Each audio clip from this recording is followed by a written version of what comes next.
संदर्भामध्ये गेल्या 2 ते 3 दिवसापासून मुंबईमध्ये मनोज जरांगेंचं जे आंदोलन चालू आहे आणि ओबीसी मधून आरक्षण देण्याची मागणी त्यांची होतीये आणि त्यांना पाठिंबा द्यायला सर्व पक्षीय आमदार खासदार तिथं उघडपणे भूमिका घेतात आहे।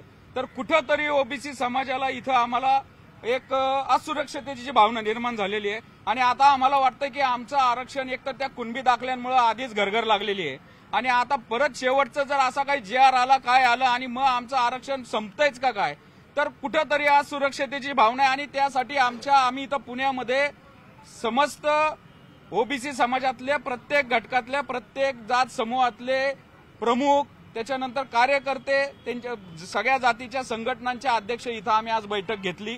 आम्ही 2 ते 3 तास चर्चा केली आणि या माध्यमातून आम्ही या संदर्भामध्ये महाराष्ट्रातल्या तालुक्यातून ओबीसी एकीकरणाची ओबीसीची संघर्ष यात्रा आम्ही चालू करण्याचं आज आमचं ठरलेलं आहे। आता या संदर्भामध्ये आमचे वरिष्ठ मार्गदर्शक मग भुजबळ साहेब असतील, प्रकाश अण्णा शेंडगे असतील, पडळकर साहेब असतील आणि इतर पण आमच्या काही संघटना आहेत का आमचे बांधव आहेत यांच्याशी चर्चा करून आम्ही या संघर्ष यात्रे संदर्भामधले 2 दिवसामध्ये आम्ही तो कुठनं सुरुवात करायची, कोणत्या तारखेला सुरुवात करायची या संदर्भामध्ये आम्ही तो रूट ठरवू, आम्ही ती तारीख ठरवू। तर या सगळ्या याच्यातनं ओबीसीच्या आरक्षणाचं संरक्षण करण्याची आता आम्ही हा एल्गार केलेला आहे, ही वज्रमूठ केलेली आहे।